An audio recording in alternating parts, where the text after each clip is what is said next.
अस्सलाम वालेकुम स्टूडेंट्स। जैसा कि सर तैमूर ने आपको बताया है कि पिछले दिनों में हम एग्ज़ाम में मसरूफ़ थे, इस वजह से हम वीडियो नहीं बना सके। तो आज हमने दोबारा आगाज़ किया है चैप्टर 4 का। उसके न्यूमेरिकल आज मैं आपको हल करवाऊँगा। पहली मेरी कोशिश होगी कि मैं सारे चैप्टरों को आपको एक दफ़ा नई बुक के न्यूमेरिकल हल करवा दूँ, और जिस बच्चे को भी नोट्स चाहिए हो कम्प्रिहेंसिव क्वेश्चन के या कॉन्सेप्चुअल क्वेश्चन में, वो हम नंबर दे देंगे, उस नंबर पे मुझसे रब्ता कर सकता है। तो चलते हैं अपने न्यूमेरिकल की तरफ। जो क्वेश्चन होगा न्यूमेरिकल का वो आपको स्क्रीन में मिल जाएगा, वहाँ से आप देख सकते हैं। मैं यहाँ गिवन डाटा जो होगा वहाँ से स्टार्ट लूँगा। न्यूमेरिकल नंबर 3 करने जा रहे हैं हम। 70 Newton force is acting on a body. बच्चों, जैसा कि आपको पता है कि न्यूटन जो यूनिट है वो फोर्स की है, 70 न्यूटन। आगे वो आपको एंगल दे रहा है इसमें 60 का। जैसा कि मैंने आपको पिछले न्यूमेरिकल में समझाया है कि डिग्री जहाँ भी आपको नज़र आएगी उसको आपने एंगल का नाम देना है। अब वो हमसे मांग क्या रहा है, find the magnitudes of its component. उसके कंपोनेंट हमने फाइंड आउट करने हैं। कंपोनेंट का लफ्ज़ जब भी आएगा तो आपके जहन में आए Fx फाइंड आउट करना है और Fy फाइंड आउट करना है। Fx के लिए क्या फॉर्मूला आपको लगाना पड़ेगा, Fx equal to F cos theta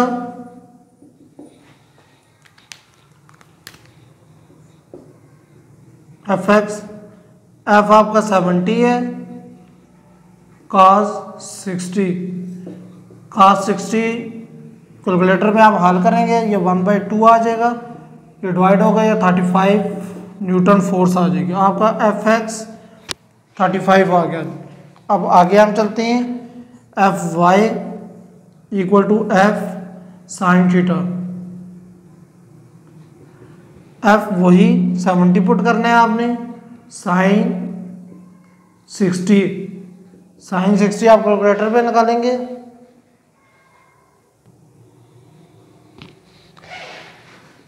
seventy 0.866 70 के साथ आप इसको मल्टीप्लाई कर देंगे, इससे आपका आंसर आ गया बच्चों 60.62 Fy। इसके साथ भी आप न्यूटन यूनिट लगा देंगे। अब हम बच्चों चलते हैं अपने चौथे न्यूमेरिकल की तरफ। Numerical number 4, the resultants and the vertical component of a force 3 newton and 4 newton रिप्रेजेंटिवली। वो कह रहे हैं बच्चों, अब ये क्वेश्चन उसके उल्ट है। अब वो आपको Fx और Fy खुद दे रहे हैं, फाइंड देयर रिजल्टेंट फोर्स।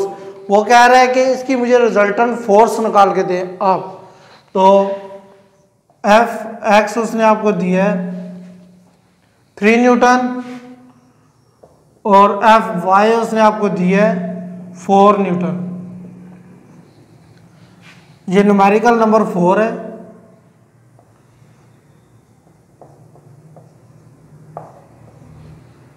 इसमें आपने बच्चों F फाइंड आउट करना है और इसका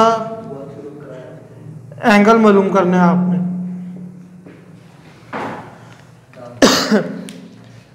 अब आपने रिजल्टेंट फोर्स मालूम करनी है तो आपको पाइथागोरस थ्योरम लगाना पड़ेगा।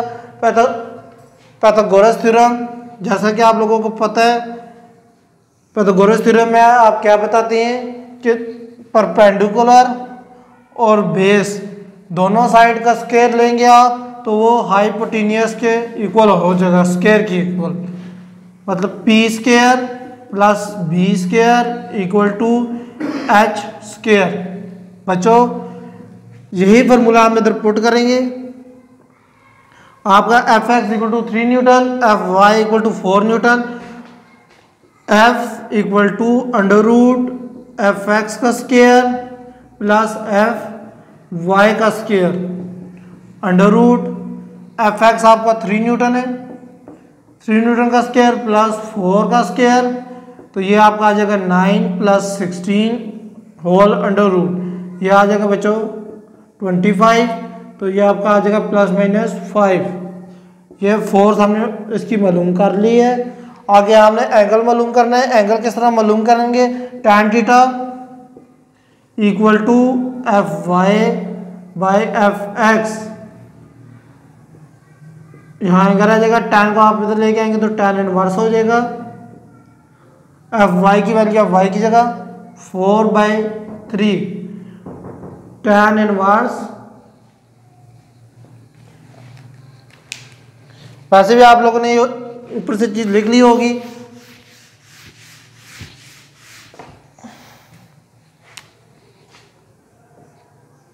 tan theta equal f y by f x. Angle आप यहाँ ही छोड़ दें, tan inverse f y by f x, tan inverse 4/3। आप इसको डिवाइड करेंगे 4/3 को, 4/3 ये आपका आ जाएगा tan इनवर्स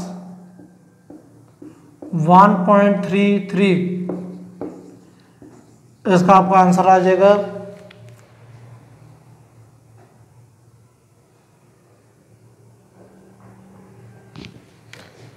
53.06। ये आपका क्वेश्चन नंबर 4, न्यूमेरिकल नंबर 4 हो गया। बच्चों, कुछ बच्चों को कंफ्यूजन जो हो रही है इस बुक में, क्वेश्चन नंबर 5, 6 और 7 इन तीनों के जो आंसर हैं ये आगे पीछे दिए हुए हैं, तो मैं आपको ये हल करवा रहा हूँ। और बुक में ये मैं आपको बता देता हूँ कि कौन कौन से क्वेश्चन का आंसर उसने बुक वाले ने आगे पीछे किया हुआ है। जो उसने क्वेश्चन नंबर 5 दिया हुआ है वो आंसर उसका जो एक्सरसाइज के आखिर में उसने दिए हुए आंसर दिए हुए हैं। क्वेश्चन नंबर 5 का जो उसने आंसर दिया है वो क्वेश्चन नंबर 6 का है। जो 6 का है वो 6 का उसने दिया हुआ है वो क्वेश्चन नंबर 7 का है। और जो क्वेश्चन नंबर 7 का उसने आंसर दिया है वो हमारे क्वेश्चन नंबर 5 का है। तो अब हम चलते हैं अपने क्वेश्चन नंबर 5 की तरफ। 2 bodies are hanging by 2 cord of the ropes as show. वो कहता है 2 बॉडीज है जो हैंगिंग हुई है एक दूसरे के साथ, जो तस्वीर में आपको नजर आ रहा है बुक के ऊपर। Tension in upper code, upper code की जो टेंशन है बच्चों वो 500 न्यूटन है एंड लोअर कोड इज 200। वो कहता है जो नीचे वाला कार्ड है उसकी जो फोर्स है वो 200 न्यूटन है। Find the masses of body. वो कह रहा है मुझे इसके मासेस फाइंड आउट करके दे इस बॉडी के। ये डायग्राम आपने बुक पे देखी है।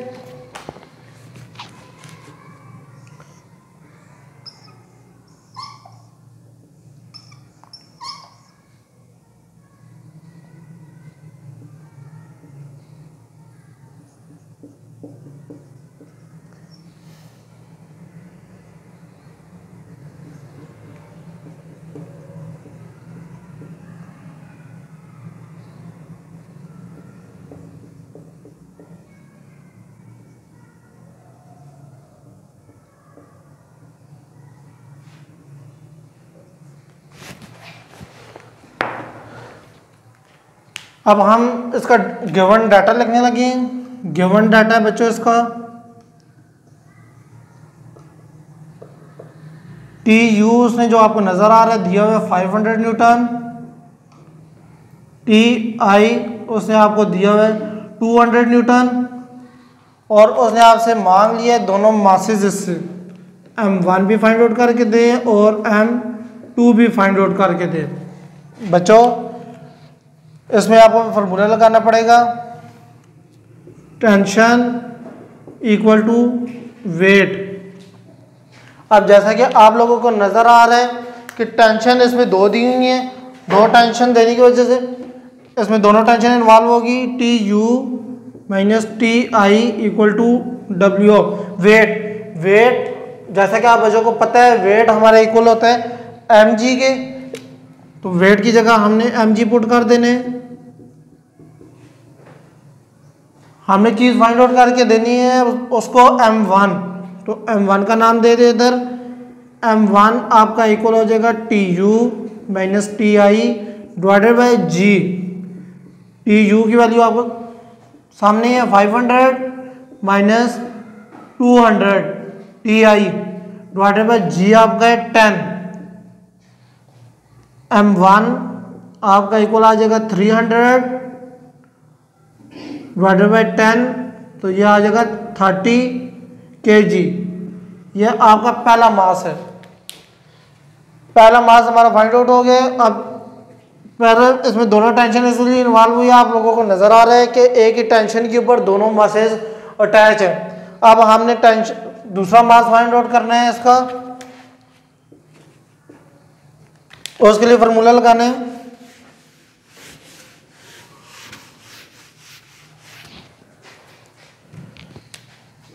T equal to W।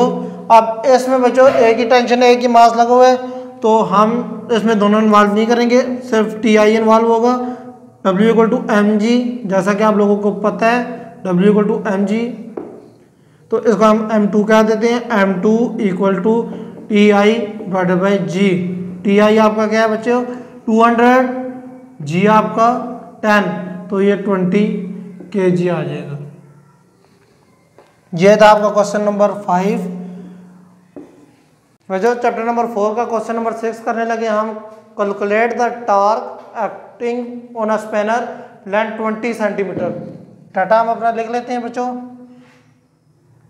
Given length उसने हमें दी है 20 सेंटीमीटर। बच्चों इस बुक में ज़्यादातर आपको जहाँ भी सेंटीमीटर नज़र आएगा आपने उसको मीटर में कन्वर्ट कर देना है। 0.2 मीटर आ जाएगा। फोर्स 50 न्यूटन, फोर्स है इसकी 50 न्यूटन, और उसका 1 क्या देते हैं। दूसरी फोर्स उसने हमें दी है 100 Newton. What should be the length of spanner, वो कहते हैं L2 जो है वो मुझे फाइंड आउट करके दें। बच्चों टार का फार्मूला आप लोगों को पता है, पुरानी बुक में भी यही था और नई बुक में भी यही है। Torque equal to R multiply F। लेकिन बच्चों R वहाँ इन्वॉल्व होगा जहाँ आपका सर्कल आ जाएगा। जहाँ सर्कल नहीं है, ये एक स्पैनर है, एक चाबी है, तो इसमें R की जगह आपको L पुट करना पड़ेगा। ये मैं आपको टॉपिक पढ़ाऊंगा, उसमें सारा आपको मैं डिफाइन करूंगा कि कहाँ पे R इन्वॉल्व होगा और कहाँ पे L इन्वॉल्व होगा। तो T1 इक्वल टू, इसी तरह T2 equal to L multiply F2। इन दोनों को आपस में कंपेयर कर लेते हैं। T1 equal to T2 L1 multiply F1 equal to L2 multiply F2। अब हमने क्या चीज़ फाइंड आउट करनी है, हमने फाइंड आउट करनी है L2। तो L2 को यहाँ ही छोड़ दें। L1 multiply F1 divided by F2। Formula हमारे पास आ गया इसका।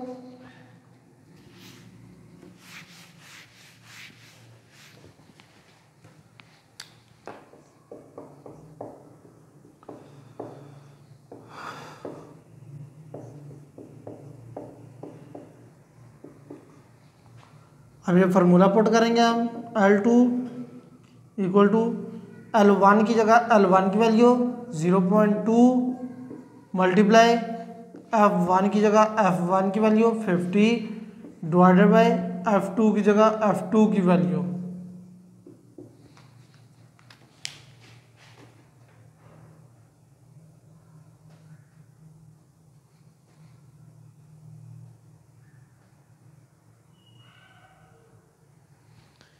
ये वैल्यू हमारे पास आ गई है 0.1 मीटर। अब हमारे पास वैल्यू मीटर में आई है। अगर आपकी बुक वाला आपको सेंटीमीटर में दे रहा है तो 1 मीटर और सेंटीमीटर में कितने का फ़र्क होता है आप लोगों को पता होना चाहिए। 1 मीटर और सेंटीमीटर में 100 का फ़र्क होता है। 0.1 मल्टीप्लाई आप 100 करेंगे तो ये आपका आ जाएगा 10 सेंटीमीटर। L2 हमारे पास वैल्यू आ गई है 10 सेंटीमीटर। यहाँ तक हमारा ये छठा न्यूमेरिकल था। छठे नंबर का आप आंसर चेक कर ले बुक से। जिस बच्चे को कोई चीज़ भी अगर समझ नहीं आई वो मुझसे कमेंट्स में पूछ सकते। अल्लाह हाफिज़, शुक्रिया।